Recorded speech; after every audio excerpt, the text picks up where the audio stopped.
अच्छा, I hope you are comfortably placed. Yes yes, तो हमारा साइबर वाला टॉपिक चल रहा था जब आपका कॉल आ गया था। जी जी जी जी जी। तो मैं आपसे ये कहना चाहता हूँ कि भारत में लोगों को साइबर क्राइम करने की क्षमता तो होगी, हम्म, लेकिन साइबर क्राइम करने की हिम्मत नहीं। ठीक है। हिम्मत आती अब कहाँ से सर? क्या हुआ? मैं कह रहा हूँ हिम्मत आती आती कहाँ से? हिम्मत आती है जब उसे मालूम होता है कि व्यवस्था घटिया है, सामने वाले की एफआईआर नहीं लिखी जाएगी, पुलिस हमें नहीं पकड़ पाएगी, और हम खुल्लम खुल्ला जो धन हम इस प्रक्रिया में प्राप्त करेंगे उसे और अपने परिवार को ऐश के साथ उपयोग में लाएंगे। तो दो चीजें ना सर, एक तो आप बोलो भी प्रशासन जब तक टाइट नहीं है जब तक ये चीजें चलती है। नहीं, मैं कुछ हाँ। नहीं कह रहा हूं, मैं तो कह रहा हूं आज के लिए जो कह रहा हूं, कल का जो क्या होने वाला है वो मैं नहीं आपको नहीं, नहीं आज बता के मैं आज की बात कर रहा हूँ सर आप। रहा। देखिए, आज की व्यवस्था के बारे में हर कोई को मालूम है। देखिए, आपको मालूम है। दूसरा एक मिनट, दूसरा क्या एक है मिनट, जी एक सर? मिनट, एक मिनट, पहले मुझे जी थोड़ा समझाने लीजिए आज के। जी जी जी जी सर। देखिए, कोई भी साइबर क्राइम बिल्कुल मछलियों को पकड़ने जैसा है। जी सर। तो मछली को कैसे पकड़ते हैं? एक लंबे एरिया में हम नेट फेंकते हैं, उनमें जी कुछ सर। मछलियां फंस जाती हैं, यही होता है। जी सर। साइबर क्राइम में भी यही होता है कि बहुत सारे लोगों को अप्रोच किया जाता है, उनमें से हम्म, कुछ लोग बुद्धू बन जाते हैं, उनके साथ साइबर क्राइम हो जाता है। जी सर। लेकिन हमने जितने एरिया में नेट फेंका, चाहे कोई उसमें फंसे चाहे ना फंसे, अटेम्प्टेड जी क्राइम तो हमने उतने कर दिए हैं। अटेंडेंस कायम कर दिया बिल्कुल। मतलब हमने 1 लाख लोगों को अपने लूप में लिया तो हमने 1 लाख क्राइम कर दिया। बिल्कुल सर। अब अपन मान लें कि यदि 1 महीने की ही सजा हो, हाँ। राइट, और हम जी। उसे सर्टेनिटी के साथ दिला दें, तो 1 लाख महीने की सजा हो गई कि नहीं हो गई? आप जिंदगी भर जेल में सड़ेंगे कि नहीं सड़ेंगे? पर एक एक जुर्म के लिए एक ही बार सजा होगी ना सर? ये किसने कहा? भाई, मेरे साथ किया वो अलग क्राइम है, जी। दूसरे के साथ किया वो दूसरा क्राइम है। नहीं तो वो तब दूसरा और तीसरा होगा जब अलग अलग टाइम पे एफआईआर दर्ज हो। अगर एक एफआईआर दर्ज हो रही है उसमें लिखा है 1 लाख लोगों के लिए के साथ इसने फ्रॉड किया, हम्म, तो दैट इज एक सजा। भैया, आप अपनी एफआईआर कर रहे हैं, आपको क्या मालूम किसके साथ किया? तो आपकी एफआईआर दर्ज हो गई।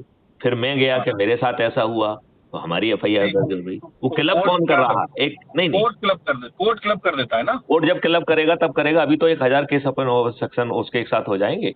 और फिर ये बिल्कुल। कोर्ट जो है ना, ये हम्म, किस कानून की बात कर रहे हैं आप? हम्म। एक- आप किस कानून की बात कर रहे कानून तो मैं हैं? मान के चलता हूँ इंडिया में है ही नहीं। एक मिनट, आप उस कानून की बात कर रहे हैं जो अंग्रेजों ने आप जैसे भारतीय गुलामों के लिए बनाया था। हमारे दुष्ट राजनेताओं ने उसे आपके ऊपर एज इट इज थोप दिया। नहीं नहीं नहीं और नहीं नहीं, कानून जो है ना, बेसिकली मैं लॉ इस समय सेकंड ईयर लॉ का स्टूडेंट भी हूँ। अरे, मैं लॉ कर रहा एलएलबी हूँ। ऑलरेडी हूं यार, आपकी जानकारी के हाँ लिए। तो मैं जो वही सुनो, मेरी वही मेरी बात ध्यान से सुनो। तो मैं जो है जी बी हूँ, B M tech industrial engineering हूँ आईटी दिल्ली से। जी एमबीए 3 डिसिप्लिन में हूँ। जी एलएलबी हूँ। जी masters in public policy and sustainable development हूँ। जी masters PG diploma in disaster management हूँ। पीजी जी। डिप्लोमा इन ह्यूमन राइट्स हूँ। तो अब और आपको अच्छी तरह पता है जो उसके साथ एक मत, उसके साथ जो है ना, 37 साल जो है ना आईपीएस के तहत जो है ना विभाग में सेवाएं जी। दी है, जिसमें से 7 साल डीजीपी के पद पर रहा हूं। तो कानून तो लागू हो ही नहीं रहा ना जो लिखा हुआ है, वही तो मैं बोल रहा हूँ सर। आप तो लागू करने की बात कर रहे हैं, पहले उस जी डायमेंशन को देखो कि कानून क्या है, किसने जी बनाया और किस भावना से बनाया। बिल्कुल। तो किसने बनाया? ऐसे अंग्रेजों ने बनाया। किसके ऑब्वियसली लिए समझा बनाया? मेरा। किसके लिए बनाया? गुलाम के लिए, गुलामों के लिए। भारतीय गुलामों को। जी भारतीय गुलामों को लिए। और किस नियत से बनाया? कि भारतीय गुलामों को कदम कदम पर अपमानित करना है, उत्पीड़ित जी करना है, शोषित करना है, जी उन्हें उनमें हीन भावना पैदा करना है, एक जी घटिया प्रक्रिया में उन्हें उलझा कर न्याय से वंचित रखना है। और जब उनका काम हो तो कानून में ऐसे प्रावधान कर देना है जिससे कि वो जिसको चाहे उसको जेल भेज दें। तो उन्होंने कानून में एक धारा 161 बनाई। जी। ये 161 धारा क्या कह रही है कि आप लोगों के बयान लेंगे लेकिन उनके हस्ताक्षर नहीं कराएंगे। बिल्कुल। राइट। अब पुलिस लिबर्टी पे है कि उसको जो लिखना है वो लिख ले। जी। अब आप बेल के लिए जाएंगे तो हमने जो लिखा है वही तो जाएगा ना। सही बात है। अभी ट्रायल तो हुआ नहीं है, तो हमने आपके विरुद्ध जितना भी लिखना है सब लिख दिया। जी। तो आपको बेल तो मिलना नहीं है। बिल्कुल। तो आज की दुष्ट व्यवस्था ये है। और जिस पुलिस की आप बात कर रहे हैं वो पुलिस अंग्रेजों ने अपने लिए बनाई थी। अब वो पुलिस और सभी अधिकारी राजनेताओं के चरण सेवक बन गए हैं। आप आपकी विधिक उनकी विधिक जिम्मेवारी होने के बाद, आपका विधिक अधिकार होने के बावजूद भी, आपका सिर फटा होने के बावजूद भी आपको गाली देके थाने से भगा दिया गया। आपसे पैसे की मांग की जा रही है खुल्लम खुल्ला, और आपके अपोनेंट को बुलाकर आपकी एफआईआर तो दर्ज हो नहीं रही है, उसकी झूठी एफआईआर आपके विरुद्ध दर्ज कर ली जा रही है। दो झूठे बयान काट के आपको जेल में भेज दिया जा रहा है। आपकी जमानत नहीं हो रही, आप जेल में सड़ रहे हैं। अभी अभी उत्तर प्रदेश में 103 वर्ष का एक व्यक्ति रिलीज हुआ बाइज्जत। कोर्ट ने उसे बाइज्जत रिलीज किया। वो 43 साल जेल में रहा। 103 वर्ष का इसका मतलब है वो 60 वर्ष में गिरफ्तार हुआ होगा, और 43 साल मतलब 103 वर्ष में 103 वर्ष का हो गया तब छूटा है। पिछले, मेरे ख्याल से इसी साल की बात है या पिछले साल की बात है। अब ये बताओ ये कौन सी व्यवस्था है। तो अभी 3 नए कानून बने। Is it not the old wine in the new bottle? पुराना सेक्शन ही, नया सेक्शन ही। वही वही वही है, नाम चेंज कर दिया गया सर। नहीं तो गौरव, ये चीज समझना पड़ेगी कि क्या हम भारतीयों में भगवान ने इतना दिमाग नहीं दिया कि हम अपने लिए 3 अच्छे कानून लिख लें? यदि इतना दिमाग नहीं दिया है तो जहां जहां पे ठीक ठाक चल रहा है वहां के कानून के प्रावधान कॉपी करके अपने यहाँ लिख लें। इतना मतलब हम जो है गूगल के, माइक्रोसॉफ्ट के, इसके उसके सभी के चीफ हो सकते हैं, और जो हमारे दोम दर्जे के साइंटिस्ट हैं वो इसरो में जाकर ऐसा सैटेलाइट लॉन्च व्हीकल बना सकते हैं जिसमें 104 सैटेलाइट को भर के टैक्सी जैसा और सही ऑर्बिट में स्थापित करने की दोयम दर्जे के साइंटिस्ट की क्षमता है। इसरो में कोई आईआईटीएन नहीं जा रहा है। जी। तो जब हमारे द्वयम दर्जे के सिटीजन्स में इतनी और उसमें लोगों में इतनी ताकत है, तो प्रथम दर्जे के लोगों की कितनी ताकत होगी। इतनी ताकत रखने वाले ये लोग इतने घटिया है कि अपने लिए 3 कानून भी नहीं बना पाते। तो नियत कहां से लाएंगे? नियत मैंने पैदा कर दी है ना, विवेकानंद जी के का जो ब्रह्म वाक्य मार्गदर्शी सिद्धांत के तहत मैंने वो नियत पैदा की है कि आपको कहीं दूसरी जगह नियत नहीं लाना है। अपने मन में संकल्प लो, अपने आप से संकल्प लो कि हमें अच्छा भारत चाहिए। और यहाँ ये समझना पड़ेगा कि अच्छे भारत का मतलब क्या है। तो अच्छे भारत का मतलब है कि ऐसा भारत जहाँ की प्रशासनिक व्यवस्था अकाउंटेबल होगी, प्रो पब्लिक होगी, और आपके काम आपको दफ्तर में नहीं भटकना पड़ेगा। प्रशासनिक अधिकारी आपके घर पहुंचकर या आपके क्षेत्र पर पहुंचकर आपके काम करेगा, और जब वो काम करेगा तो जो रेवेन्यू स्ट्रीम मिलेगी वही उसका वेतन हो। जी। तो आज के लाट साहबों को ये कोई बनाएगा नहीं, क्योंकि चरण सेवक हैं, एक दूसरे के जो है ना पीठ खुजा रहे हैं, एक दूसरे के हितों को साध रहे हैं, एक दूसरों के गलत काम कर रहे हैं। तो आपको अदरवाइज तो ये व्यवस्था मिलना नहीं है। अब बताओ, आपको एक ऐसी व्यवस्था मिल जाए जिसमें बटन दबाओ और आपके साथ जो अपराध हुआ है उसको पंजीयन कराने के लिए एक well trained soft spoken volunteer जो कि इसी काम के लिए है, वो उसकी आपकी एफआईआर दर्ज कर ले। जिसमें झूठी एफआईआर दर्ज कराना, झूठी गवाही देना, पुलिस के द्वारा झूठी एफआईआर के तहत फर्जी बयान लिखकर लोगों को गिरफ्तार करना, सही विवेचना ना करना, दोषियों को निर्दोष और निर्दोषों को दोषी करना एक जघन्य अपराध होगा। और जो ये मोटी मोटी फीस लेके वकील लोग, जैसे अभी आप सेकंड ईयर में हैं, आप आगे चल के वकील बनेंगे, मोटी मोटी फीस लेंगे और गलत आर्गूमेंट के माध्यम से दोषियों को निर्दोष और निर्दोषों को दोषी बनाएंगे, गलत लोगों से हाथ मिलाएंगे। तो इस तरीके के ये पांचों जो है ये हत्या के अपराध से भी गंभीर अपराध बना दिए जाएंगे। इनके साक्ष्य जो है 21 टेक्नोलॉजी जो पुलिस सोच भी नहीं सकती है वो साक्ष्य कैप्चर हो जाएंगे अपने आप जी। और वो टेक्नोलॉजी ही जिसको हमने डिजिटल चित्रगुप्त कहा है वो हर चीज को हैश वैल्यू से लॉक करके रियल टाइम पे जो है ना पुलिस को और कोर्ट को भेजती रहेगी। जी सर। आज आप जो है वर्षों वर्ष कोर्ट कचहरी के चक्कर काट रहे हो। जी। नई व्यवस्था में डिस्ट्रीब्यूटेड वीडियो बेस्ड ट्रायल के तहत आपको जो है किसी कोर्ट में नहीं जाना पड़ेगा जी। और अधिकतम 30 दिन में जो है आपको न्याय मिल जाएगा। तो मेरे एक चेले ने मुझसे पूछा कि सर आपने ये किया है, इतनी डिग्रियां की हैं, आपने इतने इंस्टीट्यूट IITs का साथ MOU करके इतने हजार बच्चों को ट्रेनिंग दी है और 12 स्मार्ट इंडिया हैकाथॉन करके आपने बहुत टेक्नोलॉजी डिजाइन की है, लिहाजा आपका जो टेक्निकल आर्गूमेंट है कि हम डिस्ट्रीब्यूटेड वीडियो बेस्ड ट्रायल से 30 दिन में जो है न्याय दिला देंगे, ये आधा मुझे सही लगता है। तो मैंने कहा भैया कौन सा आधा सही लगता है? बोले सर आप मुझे जजमेंट तो दिला देंगे, न्याय कहां से दिलाएंगे जब मेरी आंखों के सामने कोर्ट में बैठा हुआ मुंशी सबके सामने घूस खा रहा है? तो क्या आप जज के दिमाग में घुस जाएंगे? आप हमें न्याय कैसे दिलाएंगे? बिल्कुल। तो गौरव मैं आपको समझाना चाहूंगा कि मैंने उसको क्या जवाब दिया। जी। मैंने कहा मैं जो 4 चीजें करूंगा वो आपको बताता हूं और फिर आप अपने आप को जज मान लीजिए और फिर बताइए कि आपकी औकात है कि आप गलत निर्णय दे देंगे, अन्याय कर पाएंगे, आपकी औकात रहेगी क्या? बोले सर आप ऐसा क्या कर देंगे? मैंने कहा सबसे पहले हम content of the court act खत्म करेंगे। तो उसने कहा साहब इससे क्या लाभ हो जाएगा? मैंने कहा तुमको धीरे धीरे समझ में आएगा, पहले तो समझ लो कि हम content of the court act को खत्म कर देंगे, रिपील कर देंगे। बोले ठीक है सर आगे क्या करेंगे? मैंने कहा अभी जो एक अपील है उसकी जगह हम 2 अपील कर देंगे। एक अपील होगी जो आज है उसको अपील अगेंस्ट जजमेंट कहेंगे और जो दूसरी नई अपील है उसका नाम होगा अपील अगेंस्ट द जज। अब आप समझ पा रहे होंगे कि contempt of the court act क्यों खत्म किया, क्योंकि उसके रहते आप कानूनी प्रावधान अपील अगेंस्ट द जज नहीं कर पाएंगे। जी। ये समझ में आ गई बात? क्या समझ में आ गई।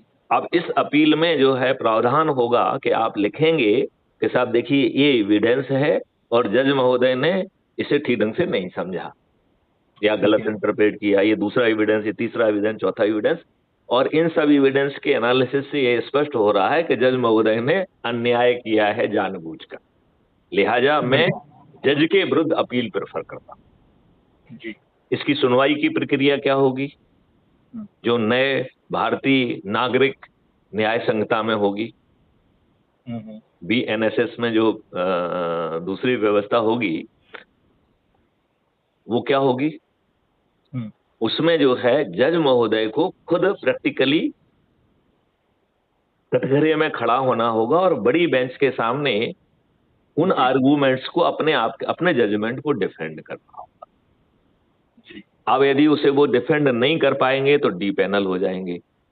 इसका मतलब है कि आप जज नहीं रहेंगे, मतलब आपको जज ना रहने के लिए हमें महाअभियोग किसी पार्लियामेंट में नहीं चलाना। जी। आप गलत निर्णय लीजिए और जज नहीं रहोगे आप, और ये व्यवस्था छोटी कोर्ट से लेके सुप्रीम कोर्ट के जज के लिए रहेगी। So everybody would be accountable, ठीक है ना? जी। अभी तो वो अनअकाउंटेबल लॉर्ड हैं, कुछ भी कर रहे हैं, कुछ भी हो रहा है, 142 का दुरुपयोग कर रहे हैं, सदुपयोग कर रहे हैं, सब भगवान की माया है। बिल्कुल। कॉलेजियम बना दिया है जिसका जो है ना, ये तो दुनिया में कहीं भी नहीं है कि भैया मैं जज हूं, मेरा बेटा भी जज बनेगा। यस। और तुम भाड़ में जाओ। बिल्कुल। तो ये सब घटिया व्यवस्था भारत में ही संभव है। क्यों? क्योंकि यहाँ के राजनेता दुष्ट हैं, उनका चरित्र इतना छोटा है कि वो किसी भी जो है ना सुप्रीम कोर्ट के जज को फेस ही करने की स्थिति में नहीं। तो ब्यूरोक्रेट ज्यादा है, अगर हम ब्यूरोक्रेट ज्यादा है सर। ब्यूरोक्रेट भी डरे हुए हैं। डरे हुए नहीं है सर, जब खुद पे बात आती है तब तो यूनियन आ जाती है, और जब जनता की बात होती है तो डरे हुए हैं। ये सर, ये तो 2 बात हो गई सर। जब खुद पे बात आती है तो यूनियन कहाँ से आ जाती है सर? नहीं, देखिए आप बात नहीं समझ रहे हो जी। ये डरे हुए हैं अपने आकाओं से, राजनेताओं से, जुडिशरी से, और ये शेर हैं पब्लिक से। नहीं नहीं सर, बात शेयर पब्लिक की नहीं है। जब खुद पे इनके ऊपर तलवार गिरती है तो तब तो ये लोग अपनी यूनियन में घुस जाते हैं, तब नहीं आता डर की नेताओं से डर है। कोई कोई यूनियन और जब करप्शन की बात आती है सर तो नेताओं को दोष दिया जाता है। देखो, अपन आरोप प्रत्यारोप में वर्तमान व्यवस्था में जूझते रहेंगे और उसका कोई अंत नहीं होगा। जी सर। नई व्यवस्था कैसी होगी उसको समझो और फिर कहो कि साहब उसमें ये दिक्कत आएगी तो बात बनेगी, क्योंकि इस व्यवस्था के रहते इन राजनेताओं के रहते तो कुछ होना नहीं है। आपने बोला कि एक और अपील ऐड कर दी हमने, तो क्या वो मतलब वो अपील भी टाइम सेंट्रिक रहेगी या जैसे अभी चलती है कहानी वैसे चलेगी? अधिकतम 30 दिन में न्याय मिल रहा है भाई साहब आपको, कुछ में तो 12 घंटे में मिल जाएगा। ओके। तो 12 घंटे अगर हम अभी का एग्जाम्पल लें तो अगर सपोज करो मैं एक लाइसेंस अप्लाई करता हूँ तो उसकी भी तो एक डेडलाइन है ना, और डेडलाइन तो फुलफिल होती नहीं है। देखो आप गुलाम हैं, गुलामों के लिए डेडलाइंस होती है, लाट साहबों के लिए कोई डेडलाइन नहीं होती जी। तो आप यदि आपने वो पढ़ा हो कि प्रशासनिक व्यवस्था के और कंडक्ट रूल के दो बड़े इंपॉर्टेंट रूल्स हैं जी। Rule number 1, boss is always right, and rule number 2, if there is any confusion please refer to rule number 1। समझ में, उसका निचोड़ समझ में आ गया आपको कि नहीं आया? निचोड़ समझ में आ गया, देयर इज नो रिजल्ट। हाँ समझ गए? तो अब जो है आपको जो है वो वहीं लगातार इवन जरूरत होगी तो 24 घंटे जो है ना ट्रायल चलेंगे, जरूरत होगी तो जो बेंच जो बैठेगी वो भी जो है ना किस्तों में बैठेगी, क्योंकि हमारे पास 144 करोड़ लोग हैं जी, और उन पे खर्च हम शासन के उस पे आने वाला नहीं है। तो भैया जितने केसेस हैं उतने वकील कर दो ना, उतने जज कर दो ना, क्या दिक्कत है? सही बात है। यदि आपके पास 6 करोड़ 5 करोड़ या 6 करोड़ जो है ना मुकदमे हैं तो हम 6 करोड़ जज बना देंगे, क्या दिक्कत है? कोई दिक्कत है? नहीं, कोई दिक्कत नहीं। और हम तो 18 करोड़ बना देंगे जी, किस्तों में 24 घंटे चलाओ भाई, क्या दिक्कत है?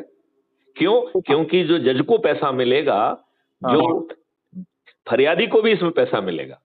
अभी तो फरियादी बेचारा पैसे देके हमारे यहाँ छुट्टियां भी तो बहुत है ना फिर कोर्ट की। आप फिर से पुरानी व्यवस्था में पहुंच गए। अच्छा चलिए नई की बात, नई व्यवस्था की बात करो ना। नई व्यवस्था में रेवेन्यू स्ट्रीम है जी। तो जो एफआईआर करेगा, झूठी एफआईआर करने में तो जेल में सड़ जाएगा वो, लेकिन सही एफआईआर करने का उसे पैसा मिलेगा, रेवेन्यू स्ट्रीम मिलेगी। जो गवाही देगा, झूठी गवाही देगा तो जेल में सड़ जाएगा, लेकिन सही गवाही देने का उसे पैसा मिलेगा। पुलिस जो विवेचना करेगी, झूठी विवेचना करेगी तो जेल में सड़ जाएगी, लेकिन सही विवेचना करने के लिए उसे पैसा मिलेगा।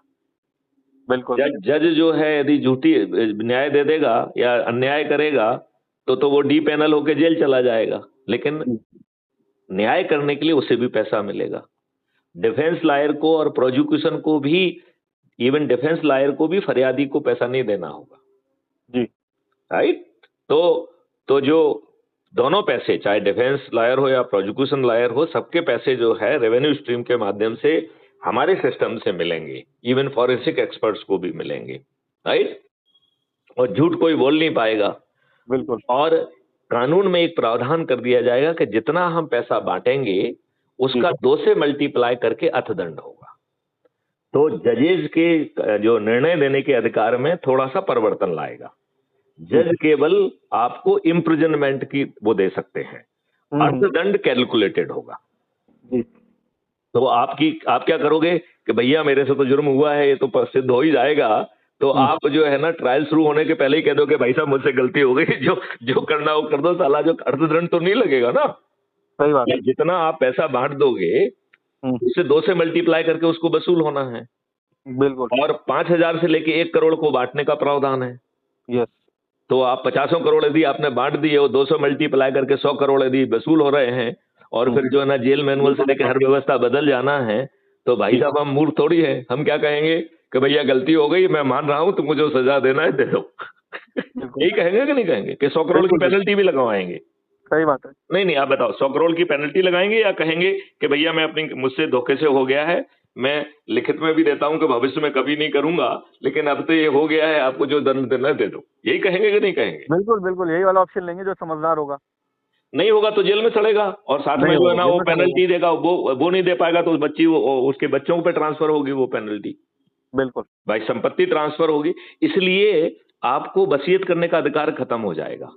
जब Yes. लाइबिलिटी जो है ना हेरिटेज से जा रही है, तो संपत्ति भी हेरिटेज से जाएगी। यू कैन नॉट डू वसीयत, आप अपने बच्चों को अपनी संपत्ति से वंचित नहीं रख पाएंगे। Yes. बात समझ रहे हैं? लॉजिक।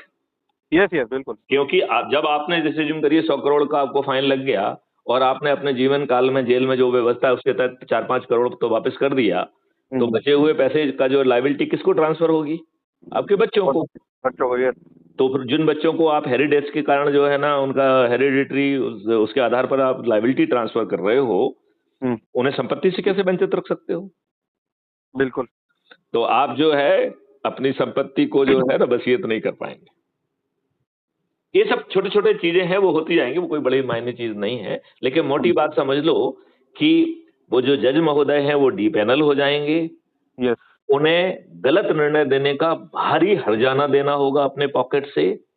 ठीक है। और जो बैकएंड 21 टेक्नोलॉजी काम कर रही है, यदि उन्होंने आपराधिक लिंकेजेस निकाल दिए तो आप जेल में सड़ जाएंगे। अब गौरव मैं आपसे पूछता हूं कि आप जज हैं, आपकी औकात है गलत निर्णय दे दें? बिल्कुल नहीं है। वही चाइना वाला हाल अगर हो जाएगा, करप्शन इज इक्वल टू नहीं पार्टी। नहीं, तो वो चाइना में डिक्टेटरशिप, इसमें कहाँ डिक्टेटरशिप है यार? इतना ओपन है, इतना ट्रांसपेरेंट है। आपकी बात ठीक है कि बिल्कुल औकात नहीं होगी कि गलत निर्णय दे दें। तो भैया इसमें करने में क्या प्रॉब्लम है? ये राजनेता, तो उनको हराने का तरीका भी हमने निकाल दिया है। जी। मैंने कहा अच्छे भारत का संकल्प लो। माननीय विवेकानंद जी ने एक हमको मार्गदर्शी सिद्धांत दिया है कि यदि हमें अपने देश को समृद्ध, खुशहाल और विश्व गुरु बनाना है, तो बहुत छोटा उपाय है, जो हमारी बिखरी हुई इच्छा शक्ति है उसे संगठित और संग्रहित करना होगा। अंग्रेजों ने हमारे साथ क्या किया? हमको बांटा और राज किया। हमारे दुष्ट राजनेता हमारे साथ क्या कर रहे हैं? हमको और छोटी छोटी जातियों में बांट के अपना उल्लू सीधा कर रहे हैं। कर रहे हैं कि नहीं कर रहे हैं? नहीं गौरव, कर रहे हैं नहीं कर रहे हैं? बिल्कुल बिल्कुल कर रहे हैं। अब हमने एक फार्मूला निकाला है जिसके तहत आप जाति धर्म में बटे हुए लोग भी अच्छे भारत के संकल्प के लिए जुड़ जाएं, और उन्हें करना कुछ नहीं है, सिर्फ अच्छे भारत का संकल्प लेना है और अपने काम को, चाहे वो यदि मान लो प्रशासनिक अधिकारी हैं तो प्रशासनिक कार्य को, यदि वो सामाजिक कार्य करता है तो सामाजिक कार्य को, धार्मिक कार्य। एक काम कर सकते हैं हम जी। Basically we can plan a interview on 2 topics, 2 separate interviews. एक one would entirely focus on ये क्या बोलते हैं इसको, करप्शन फ्री भारत। हाँ। And one interview would be if and but of police service. क्यों? आपको जो है पोटेंशियल का रोजगार मिले, इस पे इंटरव्यू क्यों नहीं रखना चाहेंगे? नहीं, वो तो आप एक मिनट, अरे मेरी बात नहीं आप नहीं देखिए, करप्शन फ्री हो जाएगा, उससे आपको जो है ना आपके पोटेंशियल का रोजगार मौलिक अधिकार के बतौर थोड़ी मिलेगा।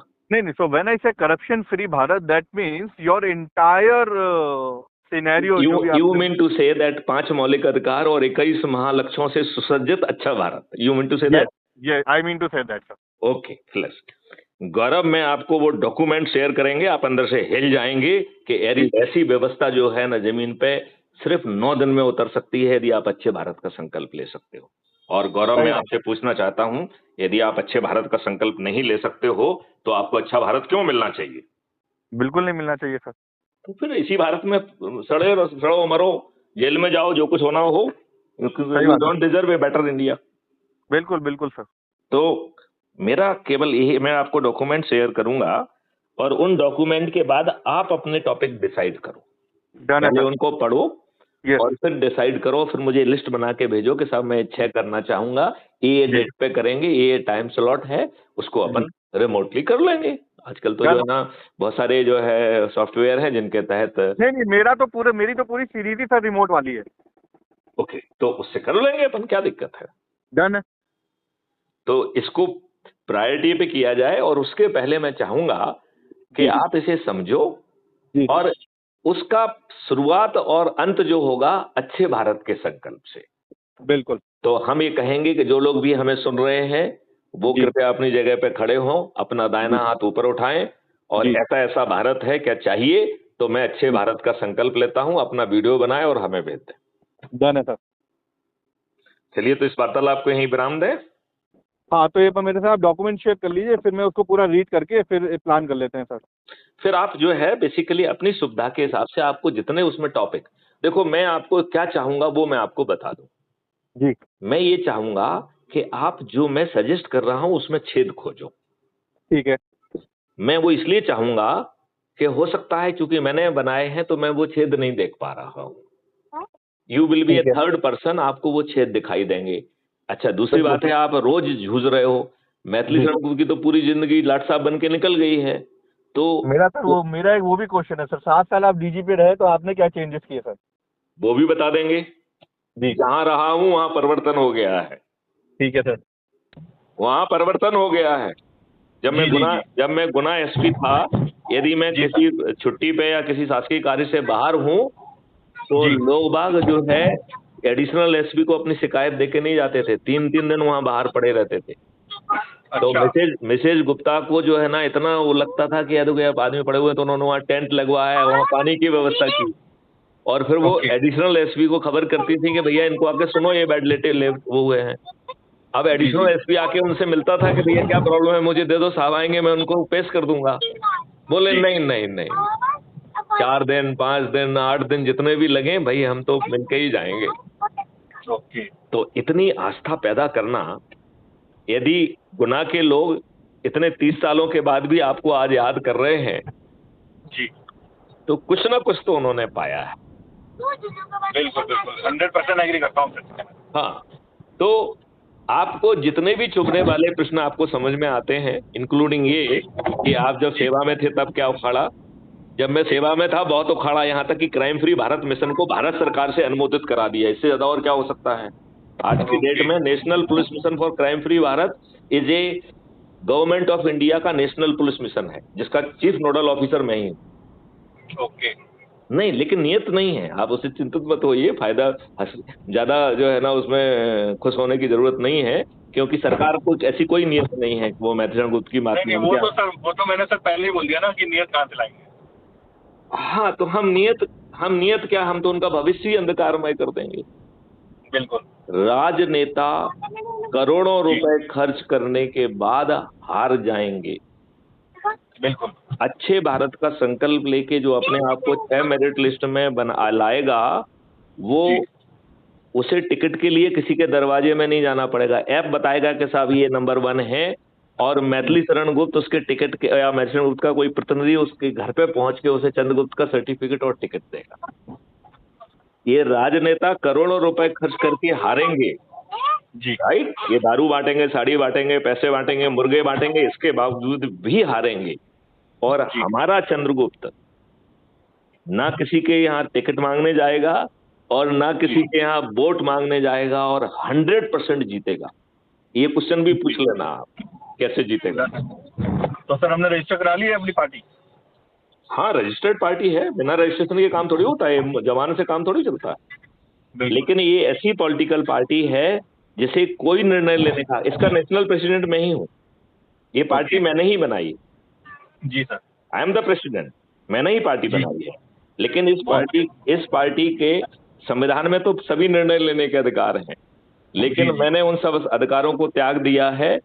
ऐप जी। जो मेरिट लिस्ट पे जो बताएगा उसको वो चीज मिलने वाली है। देश का प्रधानमंत्री मैथिली शरण गुप्त तय नहीं करेंगे। जो सबसे जी। अधिक जी। लोगों को जोड़ेगा वो इस देश का प्रधानमंत्री बनेगा। और मिस्टर जी। गौरव, आप प्रधानमंत्री बनने के बाद भी गड़बड़ी नहीं कर पाएंगे, ये भी कहीं लिख के रख लीजिए, क्योंकि ये प्रश्न आपको पूछना चाहिए। बिल्कुल। मतलब एक गौरव गर्ग अधिक से अधिक लोगों को जोड़कर नंबर 1 देश में बनते हैं और प्रधानमंत्री की विधिवत शपथ ले लेते हैं। शपथकृत जी। प्रधानमंत्री गौरव गर्ग, मेरी चुनौती है कि गड़बड़ी नहीं कर पाएंगे। जी। तो ये प्रश्न आप जरूर पूछिएगा। इसी के बिल्कुल। साथ इस वार्तालाप को विराम देते हैं। जय हिंद, जय भारत। डन है। तो वो वंदे डॉक्यूमेंट से मातरम। मेरे से शेयर, डॉक्यूमेंट एक बार शेयर कर लीजिएगा, थोड़ा रीड कर लूंगा। अभी करता हूँ 2 मिनट के अंदर। डन है। चलिए, जय हिंद, जय भारत, वंदे मातरम, जय गुरु। जय